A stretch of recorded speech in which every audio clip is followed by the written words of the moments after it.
नमस्कार, मी Sachin Chavan, MC news Jalna बातमीपत्रात आपल्या सर्वांचं स्वागत।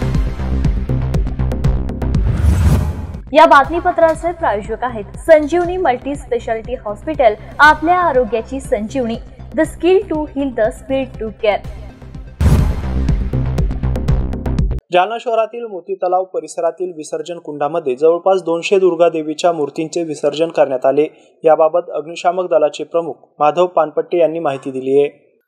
जालना शहरातील मोती तलाव परिसरातील विसर्जन कुंडामध्ये जवळपास 200 दुर्गा देवीच्या मूर्तींचे विसर्जन करण्यात आले। अग्निशामक दलाचे प्रमुख माधव पानपट्टे यांनी ही माहिती दिली आहे। जालना शहरामध्ये 2 दिवसांमध्ये दुर्गा देवी विसर्जन उत्साहात पार पडलंय। 2 दिवसांपासून विसर्जन कुंडामध्ये विसर्जन करण्यासाठी दुर्गा देवीच्या मूर्ती येत आहेत। दसऱ्याच्या 1 दिवस आधीपासूनच दुर्गा देवीच्या मूर्तींचं विसर्जन सुरू होतं। 2 दिवसांमध्ये जवळपास 200 दुर्गा देवीच्या मूर्तींचं विसर्जन करण्यात आलंय। मूर्ती विसर्जनासाठी क्रेन आणि तराफा यांचा वापर करण्यात आलाय।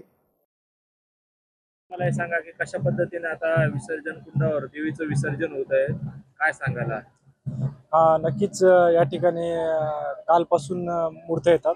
म्हणजे दसऱ्याच्या आदल्या दिवशीपासून काही लोक विसर्जन करतात, मूर्त्या विसर्जन करतात, काही दसऱ्याच्या दिवशी करतात। तर काल रात्री 3:30 वाजेपर्यंत विसर्जन चाललं। 3:30 पर्यंत लास्टची मूर्ती आली होती, जी काल उठली होती, म्हणजे काल विसर्जनासाठी आली होती। तर ते बऱ्याच काल 70च्या आसपास मूर्त्या आमच्याकडे काल विसर्जन झाल्यात, छोट्या आणि मोठ्या मिळून। काही क्रेनच्या सहाय्याने, काही तराफ्याच्या सहाय्याने। जर जास्त मोठी असेल तर ती क्रेनने घेतो, आणि जर हँडवर जात असेल आणि तराफ्यावर जात असेल तर ती तराफ्यावर घेतो। अशा दोन्ही मिळून 70च्या आसपास काल झाल्यात।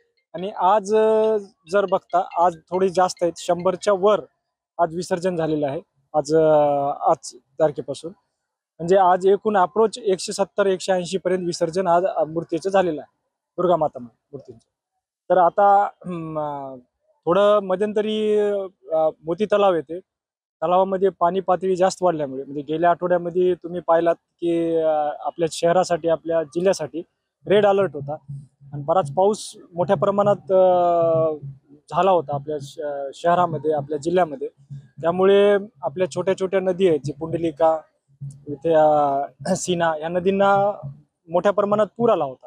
जे अक्षरशः पुलाच्या वरतून पाणी वाहत होतं, बऱ्याच लोकांच्या घरात पाणी गेलं होतं। तसंच इथेही घटना झाली की आपण जो कृत्रिम कुंड बनवलाय त्यामध्येही पाणी पातळी वाढली होती। त्यामुळं यदा कदाचित असं वाटत होतं की मूर्ती विसर्जन करणं, दुर्गा माताची मूर्ती विसर्जन करणं इथं शक्य होईल की नाही, हा प्रश्न नक्कीच उद्भवला होता। तसं आम्ही तयारी पण करून ठेवली होती। आम्ही 2 दिवसामध्ये, जे मागच्या 2 दिवसामध्ये, म्हणजे आजपासून 3-4 दिवसापासून, ज्या दिवशी आम्ही रेड अलर्ट आपल्या शहराला संपला त्या दिवशीपासून मोती तलाव इथलं पाणी आपल्याला कसं कमी करता येईल यावर माननीय आयुक्त साहेब स्वतः ग्राउंडवर उतरून कुठून पाणी काढता येईल, किंवा आउटलेट कुठून करता येईल, किंवा जसं पोर्टेबल पंप लावून, जसं की आपण ट्रॅक्टरचे पंप पाहतो ते पंप लावून, ते सगळं करून इतर ठिकाणून, जसं असा विशाल कॉर्नर आहे तिथून पण एक नाला करून आपण पाणी काढलेलं आहे। आणि कालही साहेब बऱ्याच वेळ इथे उभा टाकून होते, रात्री होते, की म्हणे आपल्याला मोती तलाव इथेच विसर्जन करायचंय, जेणेकरून लोकांना ते दिसलं पाहिजे आणि लोकांना त्याचा आनंद घेतला पाहिजे, की त्यांना पण सोयीस्कर झालं पाहिजे।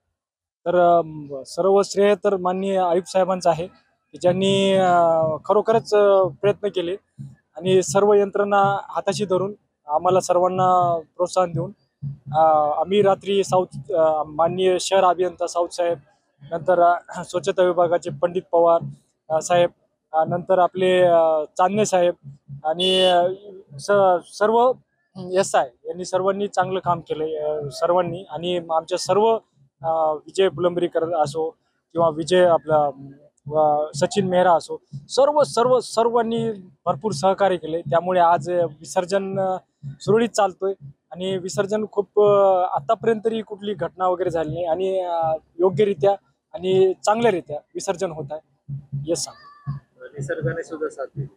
आता सध्या तरी या 2-3 दिवसात रेड अलर्ट पासून पाऊसही पडला नाही, त्यामुळे आम्हाला पाणी उपसण्यास किंवा पाणी कमी करण्यास तलावातलं यश आलंय। त्यामुळे निसर्गाचे भरपूर याच्यामध्ये आम्हाला सहकार्य लाभले, म्हणून धन्यवाद। दुर्गा माताच्या सर्व जालना शहरवासियांना मी शुभेच्छा देतो तुमच्या माध्यमातून। जय हिंद। जालना शहर महानगरपालिकेच्या आयुक्तांकडून अचानक वाहन शाखेची झाडाझडती घेण्यात आली, त्यामुळे वाहन चालकांची एकच तारांबळ उडाली होती।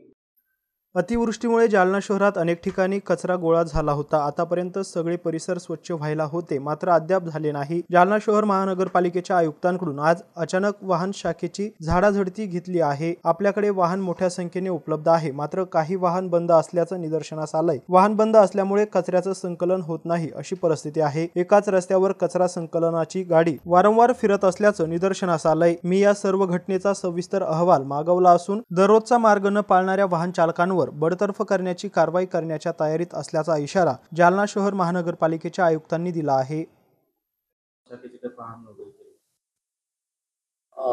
नाही, अचानक वगैरे असं नाही, पण शहरामध्ये मोठ्या प्रमाणात कचऱ्याचं संकलन म्हणजे थांबल्यासारखं दिसतंय की रस्त्यावर बऱ्याच ठिकाणी कचऱ्याचे असे ढिगाचे स्पॉट तयार झालेले आहेत। मध्यंतरीच्या काळामध्ये अतिवृष्टीमुळे काही प्रमाणात अति निर्माण झाले असले तरी ते आत्तापर्यंत सर्व एरिया स्वच्छ व्हायला पाहिजे होता, पण तशी परिस्थिती दिसून येत नाही। त्यामुळं सर्व आपल्याकडे व्हेकलची उपलब्धता मोठ्या प्रमाणात आहे, पण आज मी पाहणी केली तर काही व्हेकल्स बंद आहेत असं आढळून आलं आणि त्यामध्ये बऱ्याच दिवसापासून काही व्हेकल्स बंद आहेत। आपल्याकडे पुरेशा गाड्या आहेत, परंतु त्या बंद असल्यामुळे त्यांचं संकलन होत नाही अशी स्थिती आहे। यामध्ये खाजगी ठेकेदारामार्फत आपण ड्रायव्हरची व्यवस्था केलेली आहे। ड्रायव्हर काही विश्वासपणा करतात, एकाच रूटवर गाडी वारंवार फिरते असं दिसतंय जेव्हा GPS मॅपिंग पाहिलं मी त्यावेळी। त्याचबरोबर सर्व भागातला जो रूट दिलेला आहे त्यातल्या सर्व घरांचा कचरा गोळा करताना घंटागाडी दिसत नाही। मोठ्या प्रमाणात त्याच्यामध्ये म्हणजे व्यवस्था नाही आणि मॅनेजमेंटची कमतरता आहे असं जाणवलंय।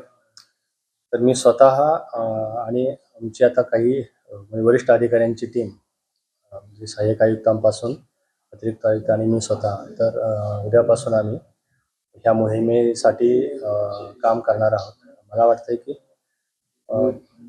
आपल्याकडे यंत्रणा आहे, थोडी मॅनेजमेंट आणि काही स्ट्रिक्ट सुपरविजनची आवश्यकता आहे। तर काही ज्यात चुका आढळल्या असतील किंवा आज मी रिपोर्ट मागवलेत सगळ्याच विभागाचे, म्हणजे गाडी संदर्भात, GPS संदर्भात आणि त्या ड्रायव्हरांच्या जे दिलेला रूट फॉलो न करण्यासंदर्भात, तर ते आल्यानंतर मी बडतर्फीपर्यंतची कारवाई करण्याच्या तयारीमध्ये आहे आणि याच्यामध्ये जे आढळतील चुकीच्या पद्धतीनं काम करणारे त्यांना कुणालाही स्पेअर केलं जाणार नाही। दिवाळीपूर्वी जालना चकाचक दिसत नाही आता। जालना खरं तर दररोजच दिवाळीसारखं चकाचक असायला पाहिजे, पण मी आश्वासन देतो की 5-7 दिवसामध्ये आम्ही पूर्ण शहर स्वच्छ करायची 100% खात्री देतो। जालना शहराजवळ असलेल्या शिरसवाडी इंदेवाडी रस्त्याची दुरावस्था झाली असून महिला भगिनींना शेतात जाण्यासाठी चिखल तुडवत जावं लागतंय। या प्रकरणात खासदार कल्याण काळे यांनी लक्ष घालावं अशी अपेक्षा शिरसवाडी येथील सरपंच रवींद्र ढगे यांनी व्यक्त केली आहे। जालना जिल्ह्यात अतिवृष्टीने अनेक गावे बाधित झाली आहे, त्यापैकी शिरसवाडी गावाला देखील मोठा फटका बसलाय। शिरसवाडी इंदेवाडी हा पानंद रस्ता पूर्ण चिखलमय झाला असून हा चिखल तुडवत महिलांना शेतात जावं लागतंय। त्यामुळे खासदार कल्याण काळे यांनी या रस्त्याकडे आणि शेतकऱ्यांच्या समस्येकडे लक्ष घालावं अशी मागणी येथील सरपंच रवींद्र ढगे यांनी केली आहे। तर आज येथील पिकांची पाहणी तलाठी कृषी सहाय्यक यांच्या वतीने करण्यात आल्याची माहिती देखील त्यांनी दिली आहे। सन्माननीय खासदार कल्याणजी काळे साहेब, मी बऱ्याचदा आपल्याला फोनही केले आणि आपल्या PA-कडे सूचनाही दिल्या। फक्त आमच्या ग्रामीण भागातला जे व्यथा आहे, आम्हाला एकच आशा आहे की तुम्ही व्यथा जाणून घेतल्या पाहिजे। साहेब एक विनंती आहे, हा शिरसवाडी इंदेवाडी रस्ता आहे सर, आणि साहेब तुम्हाला एक विनंती आहे, आमच्या मायमावल्या या चिखलामधून कसे जाणार? आज शेतकऱ्याचा वर्ष या रानडीला तर इथून कोणती गाडी येईल, कोणता पोत येईल, म्हणजे जो शेतकऱ्याचा माल आहे तो बाहेर काढणं अवघड होईल। तुम्ही एका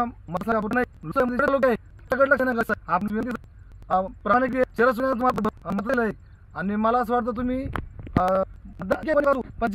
पालक खासदार या नात्याने तुम्ही तुमचं कर्तव्य आहे की याबरोबरच हे बातमीपत्र इथं संपलंय। पुन्हा भेटूया पुढील बातमीपत्रात, तोपर्यंत पाहत राहा MC न्यूज जालना। नमस्कार।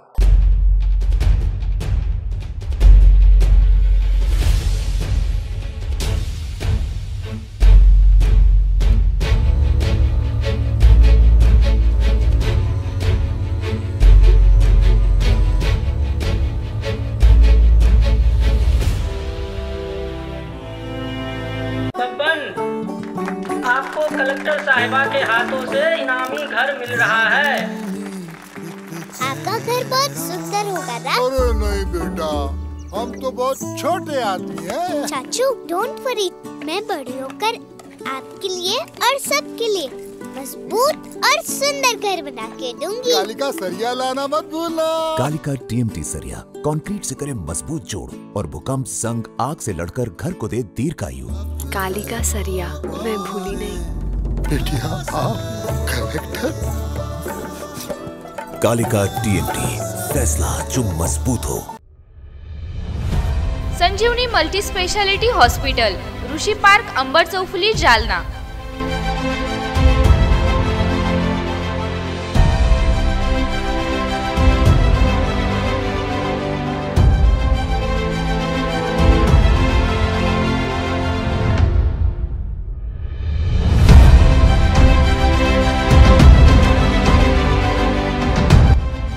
महात्मा ज्योतिबा फुले जन आरोग्य योजना आणि प्रधानमंत्री जन आरोग्य आयुष्मान भारत योजना उपलब्ध।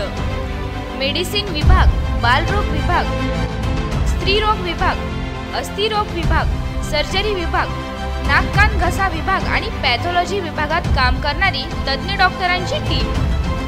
उपलब्ध सुविधा ICU, NICU, जालना शहरातील अद्ययावत Ultima of 100 with stent boost cath lab,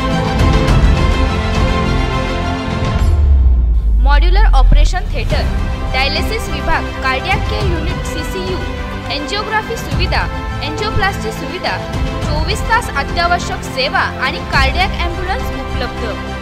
Maharashtra police कुटुंब आरोग्य योजनेसह सर्व आरोग्य विमा कंपन्यांचे कॅशलेस उपचार। संजीवनी मल्टी स्पेशालिटी हॉस्पिटल, आपल्या आरोग्याची संजीवनी।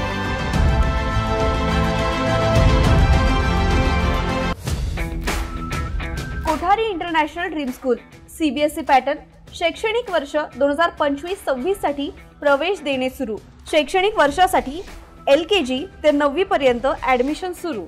आमचे वैशिष्ट्य, जालना शहरातील पहिली हायटेक वायफाय कॅम्पस असलेली इंग्लिश शाळा, डिजिटल क्लासरूम आणि iPad सुविधा उपलब्ध, वातानुकूलित क्लासरूम, बस सुविधा देखील उपलब्ध, क्षेत्र भेट आणि गेस्ट लेक्चर, विद्यार्थ्यांचा सर्वांगीण विकास।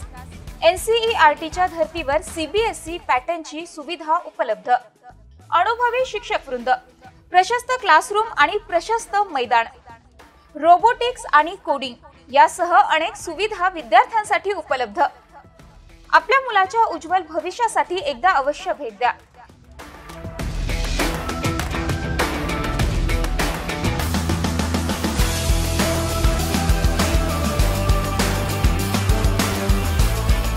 Kothari international dream school, JES महाविद्यालयाजवळ, देऊळगाव राजा रोड, जालना। संपर्क 9673236007 किंवा 9067791007।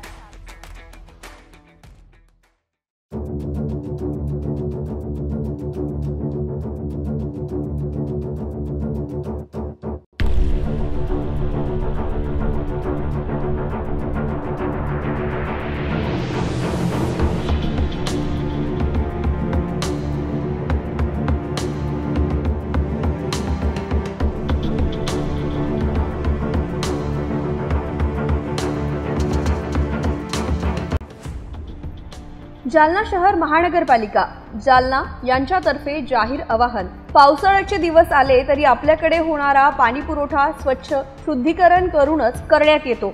आपल्याकडे नळाला आलेले पाणी स्वच्छ भांड्यात, भांडे स्वच्छ धुवून झाकून ठेवावं। आपल्याला नळ आपल्या दारात, नाली फुटलेला नसावा याबाबत काळजी घ्यावी। शहरात सध्या अधिकृत नळ कनेक्शन शोध मोहीम सुरू आहे। आपला नळ अधिकृत असेल तर आपल्यास अधिकृत नळ नियमित करण्यासाठी नोटीस आली असेल तर दंडाची रक्कम तात्काळ भरणा करावी। आपण दंडाची रक्कम न भरल्यास आपणावर पोलिसात गुन्हा दाखल करण्यात येईल याची नोंद घ्यावी। महानगरपालिकेची कोणत्याही नागरिकावर गुन्हा दाखल करण्याची इच्छा नाही, मात्र आपण दंडाची रक्कम भरली नाही तर नाईलाजाने आपणावर गुन्हा दाखल करण्यात येईल याची आपण नोंद घ्यावी। याकरिता सर्व नागरिकांनी वरील बाबींचे तंतोतंत पालन करावे आणि महानगरपालिकेस सहकार्य करावे।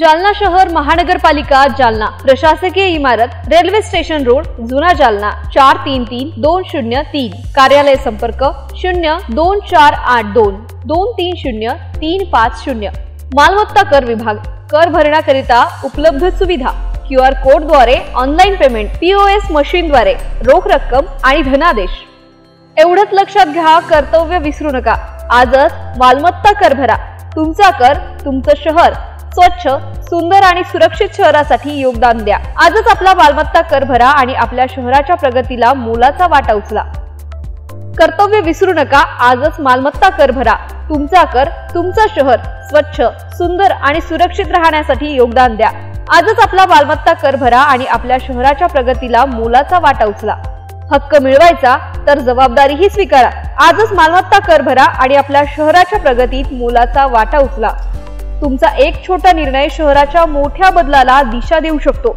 आजच आपला मालमत्ता कर भरा आणि आपल्या शहराच्या प्रगतीत मोलाचा वाटा उचला हक्काची जाणीव असो पण कर्तव्याची आठवणही हवी मालमत्ता कर भरा आणि प्रगत शहर घडवा आजच आपला मालमत्ता कर भरा आणि आपल्या शहराच्या प्रगतीला मोलाचा वाटा उचला तुमचं योगदान म्हणजे शहराची प्रगती आजच मालमत्ता कर भरा स्वच्छता आणि सुविधा यांसाठी हातभार लावा सौजन्य कर विभाग जालना शहर महानगरपालिका जालना